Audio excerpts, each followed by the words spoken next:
What A fantastic job. എനിക്ക് ഇയാളോട് ഭയങ്കര അസൂയ തോന്നുന്നുണ്ട്. ഈ കഴിഞ്ഞ ജന്മത്തിൽ ഒരുപാട് പാപം ചെയ്തവരാണ് ഈ ജന്മത്തിൽ പോലീസുകാരാണെന്ന്. തിരിച്ചൊരുപാട് സുഹൃത്തം ചെയ്തവരൊക്കെ സ്കൂൾ ടീച്ചേഴ്സ്. എന്റെ ഒരു തിയറിയാണ് കേട്ടോ, കാര്യമാക്കണ്ട. എനിക്ക് ക്ലാസ് ഉണ്ടായിരുന്നു. കാര്യം എന്താന്ന് പറഞ്ഞാ വെറുതെ ഇതുവഴി പോയപ്പോഴാ ഓർത്തത് താൻ വർക്ക് ചെയ്യുന്ന സ്കൂളാണല്ലോ എന്ന്. അയൽക്കാര് തമ്മിലുള്ള ബന്ധം വെറും പോലീസ് സ്റ്റേഷൻ വഴിക്ക് മാത്രം ആവരുതല്ലോ എന്ന് വിചാരിച്ചു. കാക്കി അഴിച്ചു വെച്ചാൽ ഞാനും ഒരു സാധാരണ മനുഷ്യനാണല്ലോ. പ്ലീസ്, ഇതൊരു സ്കൂളാണ്. സോറി, വിവരങ്ങളൊക്കെ ഞാൻ അന്വേഷിച്ചായിരുന്നു. താൻ പറഞ്ഞ ആ സംഭവം ഈ നാട്ടിൽ എല്ലാവർക്കും അറിയാവുന്ന. പക്ഷെ ഈ കാര്യത്തിൽ സ്വന്തമായിട്ടൊരു അഭിപ്രായം പറയാനോ ഈ അബൂബക്കർ ഹാജിക്കെതിരെ ഒരു മൊഴി തരാനോ ഇവിടെ ആരും തയ്യാറല്ല. കാരണം എല്ലാരും പറയുന്നത് തന്നെ, ദേ ആർ വെരി ഡേഞ്ചറസ്. പിന്നെ കാശിന് കാശുണ്ട്, എല്ലായിടത്തും നല്ല പിടിപാടുമുണ്ട്. എനിക്ക് തോന്നിയ ഒരു അഭിപ്രായം ഞാനങ്ങ് പറയുക. ഒന്ന് ആലോചിച്ച് നോക്കി, ഇപ്പൊ ഞാൻ ആ വീട്ടിൽ താമസമുണ്ട്. അവന്മാർക്കൊരു പേടി കാണും. ഇനി ഒരു രാത്രി ഞാൻ അവിടെ ഇല്ലെങ്കിലും പ്രായം തികഞ്ഞൊരു പെണ്ണും വയസ്സായൊരു ഉമ്മയും തനിച്ച് ആർക്ക് എന്നതാ ചെയ്യാൻ പാടില്ലാത്ത?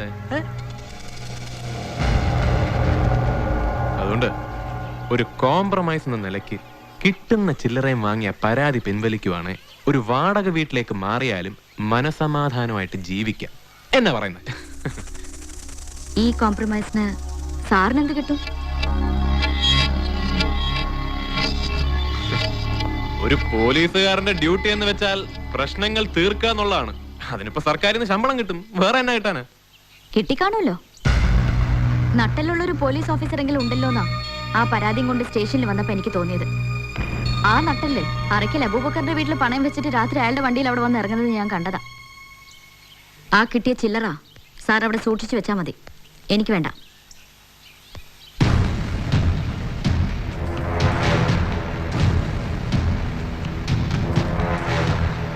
നീ സംസാരിക്കുന്നത് സബ് ഇൻസ്പെക്ടർ സോളമനോടാണ്, അത് മറക്കണ്ട.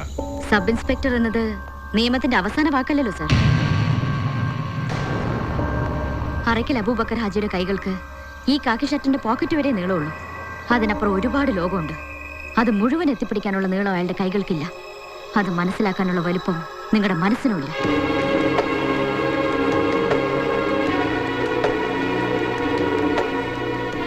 പിന്നെ ഞാൻ എഴുതി തന്ന പരാതിക്ക് ഇനി വലിയ വിലയൊന്നുമില്ലെന്നറിയാം. സാർ തന്നെ അത് കയറി ചവറ്റുകുട്ടിയിലിട്ടേക്ക്.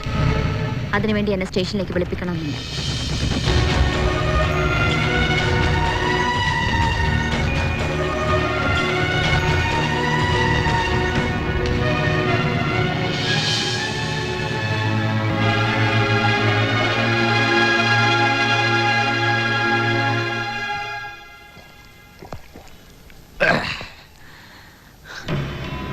സബ് ഇൻസ്പെക്ടർ സോളമൻ, ഇത്തിരി പോന്നൊരു പുഴു. എവിടെ പോയടോ സോളമ തന്റെ അഹംഭാവം? അത്ര ആൾക്കാരുടെ മുമ്പിൽ വെച്ച് അവളോടൊരു മറുപടി പോലും പറയാൻ പറ്റാതെ. സാർ എന്തൊക്കെയോ ഉണ്ടാക്കി കളയുമെന്ന് പറഞ്ഞുകൊണ്ടാ ഞാൻ ഒതുങ്ങിയത്. ഇല്ലെങ്കിൽ പറ, ഒരു രാത്രി മതി എല്ലാം കൂടി ചുരുട്ടിക്കൂട്ടാൻ. ഒരു പരാതിയും കൊണ്ട് ഒരാളും വരില്ല എവിടെയും. മോനെ ഷെറീഫേ, നീ നിയമം കയ്യിലെടുക്കല്ലേ. അതിനോട് ഞങ്ങളുണ്ട് പോലീസുകാര്. ഒഴിയടാ, അവൾ എന്നോട് കാണിച്ചേക്കെ താൻ കള. പക്ഷെ നിങ്ങളോട് വാങ്ങിയ പണത്തിന്റെ നീതി എനിക്ക് നിങ്ങളോട് കാണിക്കണം. സർക്കാർ തരുന്ന ശമ്പളത്തിന് സർക്കാരിനോടും. അതുകൊണ്ടെല്ലാം നിയമപ്രകാരമേ നടക്കാവൂ, അതേ നടക്കൂ. നിന്റെ പേരെന്താ? സൈദുന്ന. ഈ സൈദിന് നാളെ എനിക്കൊന്ന് കിട്ടണം.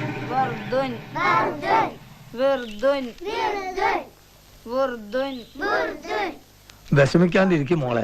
ദിവസം 5 നേരം പഠിച്ചോന്റെ മുമ്പിൽ മുട്ടുത്തിക്കൊണ്ടൊന്നും കാര്യമല്ല. ചെയ്ത തെറ്റിന് എന്നെ അനുഭവിക്കേണ്ടി വരും എപ്പോഴെങ്കിലും ഒക്കെ ആയിട്ട്. ആട്ടെ, നമ്മക്കിപ്പ എങ്ങനെയുണ്ട്? വയ്യ, ശരീരത്തിനല്ല മനസ്സിനാ കൂടുതൽ. എന്നെയും കൊണ്ട് റോഡിലേക്ക് ഇറങ്ങേണ്ടി വരുമോന്നുള്ള പേടി ഉമ്മയ്ക്ക്. വയസ്സായ ഉമ്മയും കൊണ്ട് എവിടെ പോകുന്നുള്ള ആദ്യം എനിക്ക്.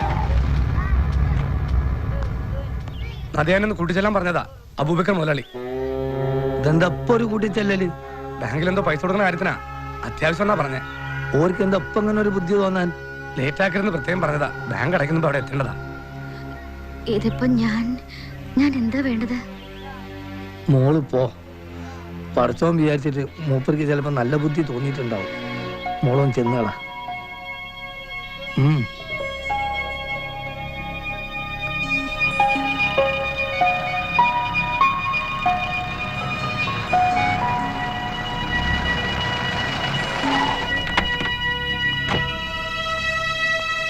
ഇറങ്ങി വരും.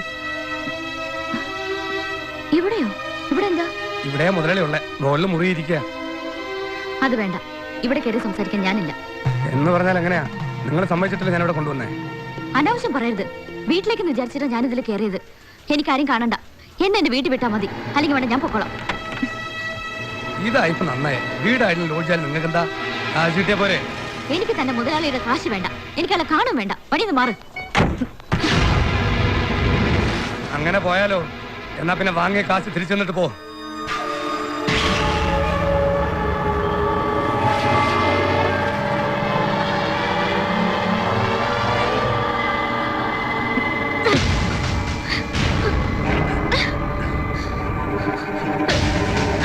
എന്താ പ്രശ്നം? കാശ് കൊടുത്തെല്ലാം പറഞ്ഞുറപ്പിച്ച് കൊണ്ടുവന്നതാ. എന്നിട്ടിപ്പം വാക്ക് മാറിയാലോ? അങ്ങനെ വിടാൻ പറ്റുമോ?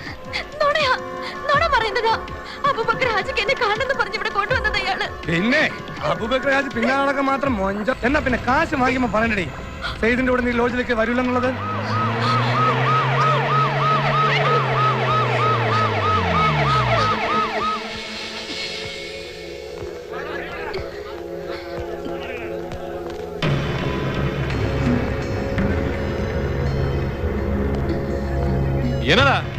എന്നതാ ഇവിടെ പ്രശ്നം?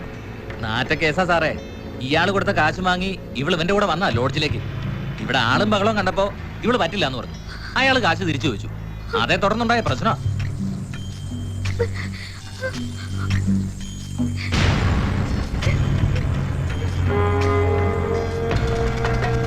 പട്ടാപ്പകൽ വ്യവചാരമാണല്ലടാ റാസ്കൽ. സദാശിവ, ജീപ്പി കയറോ. ഇങ്ങോട്ട് നടക്കടാ.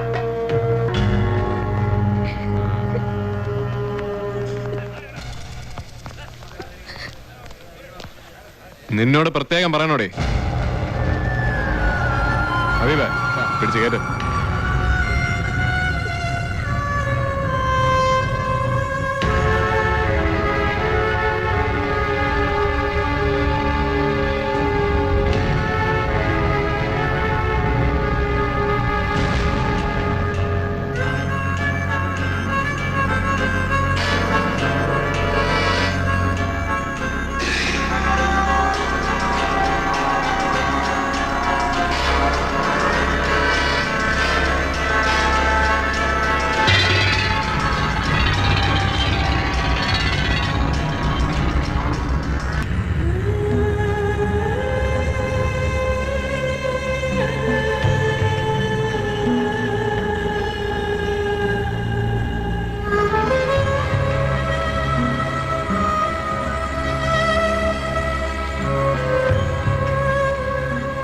തകർക്കപ്പെട്ടത് ഒന്നല്ല, 2 ജീവിതങ്ങൾ.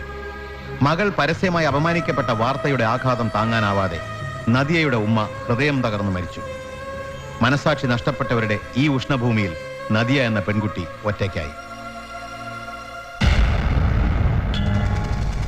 ദുരന്തത്തിന്റെ വ്യാപ്തി ഇത്രത്തോളം പ്രതീക്ഷിച്ചിരിക്കില്ല സോളമനും. കുറ്റബോധമോ വേദനയോ അല്ല, ചെയ്തത് ശരിയാണോ എന്ന് സ്വയം ചോദിക്കേണ്ടി വന്ന ജീവിതത്തിലെ ആദ്യത്തെ സന്ദർഭം.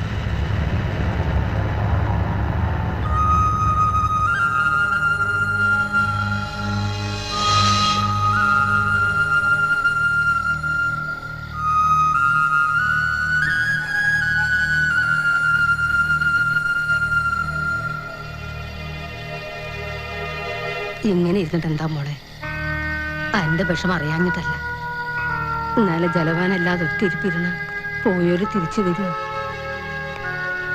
നിങ്ങളൊന്ന് പറഞ്ഞു നോക്കി മകളെ. നേരത്തോടെ നേരെ ഒരിത്തി വെള്ളം ഇറക്കിയിട്ടല്ലേ കുട്ടി. ഇങ്ങനെ ഇരുന്ന് ഉള്ളു വേവിക്കാതെ എന്റെ മോളെ. നീ ഞാൻ പറഞ്ഞോന്ന് കേക്ക്.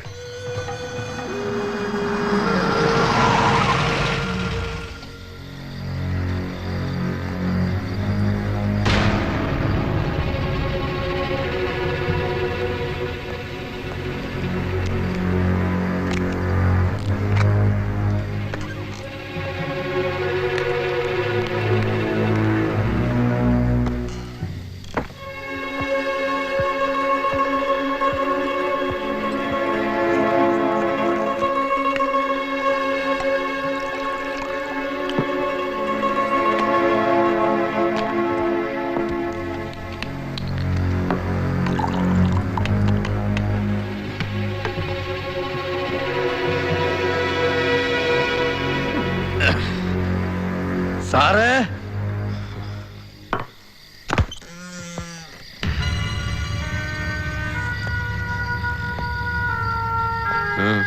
ഒന്ന് കാണാൻ വന്നതാ. എന്നതാ ഈ നേരത്ത്? പടച്ചോനെ എന്ന് വിളിച്ചാലും തമ്പുരാനെ എന്ന് വിളിച്ചാലും വിളി കേൾക്കുന്ന ഒരു ദൈവം ഉണ്ടല്ലോ, ആ ദൈവം പൊറുക്കൂല തോന്നും. ആ കുട്ടി ഇതുവരെ ഒന്ന് കരഞ്ഞിട്ടില്ല. ആ കണ്ണീര് പക്ഷെ നിലത്തല്ല വീഴ, ഈ നെഞ്ഞത്താ. അത് വീണടം പൊള്ളിപ്പോവും. അവള് കരളൊരുക്കി ഒന്ന് ശവിച്ചാൽ ഈ ജന്മം പാഴായി പോകും. നന്നാവില്ല, ഒരു കാലത്തും നന്നാവില്ല.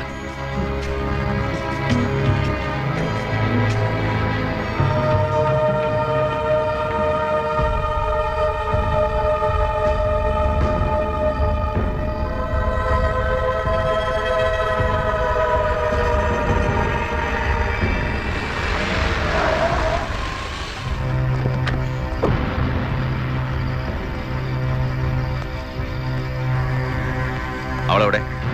അകത്തുണ്ട്, കിടക്കുക. നിങ്ങൾ പുറേ വയ്ക്കോ. ഇവിടെ വീട്ടുകാവലിന് ഞാൻ ആളെ ഏർപ്പാടാക്കിക്കോളാം.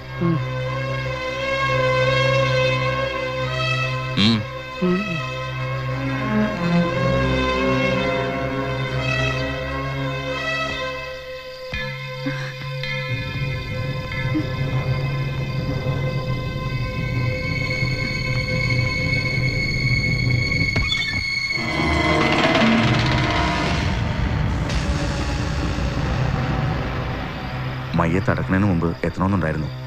വൈകി. മംഗലാപുരത്തായിരുന്നു. കഴിഞ്ഞതൊക്കെ ഞാൻ വിട്ടു. ഇനി കാര്യങ്ങൾ നിനക്ക് തീരുമാനിക്കാം. ഈ വീട്ടിൽ നിന്ന് ഇറങ്ങാതിരിക്കാനുള്ള വഴിയൊക്കെ ഞാൻ നോക്കിക്കോളാം.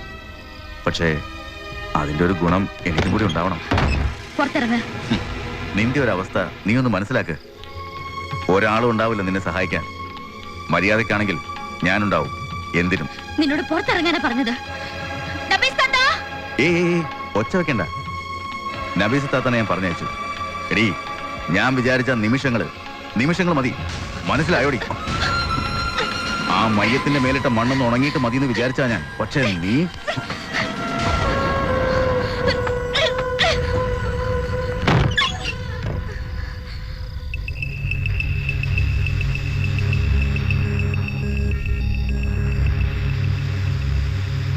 സാറിനിപ്പോ എന്ത് വേണം?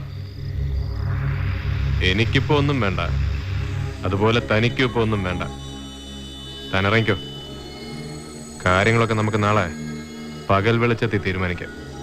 ഇതെന്റെ കാര്യം. ഇതെപ്പോ എങ്ങനെ വേണമെന്നൊക്കെ ഞാൻ തീരുമാനിക്കാം. സാറ് പെട്ടെന്ന് സ്ഥലം വിടാൻ നോക്ക്.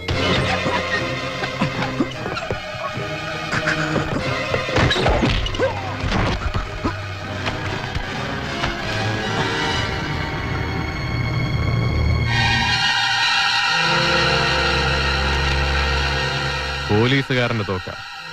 ഇതിനകത്ത് കിടക്കുന്ന ബുള്ളറ്റിന് അറക്കൽ അബൂബക്കറിന്റെ മോനെ തിരിച്ചറിഞ്ഞ് സല്യൂട്ട് ചെയ്യാനുള്ള വിവേചന ബുദ്ധിയില്ല. അതുകൊണ്ട് മോനെ ഷെറീഫെ, നീ ഇറങ്ങിക്കോ.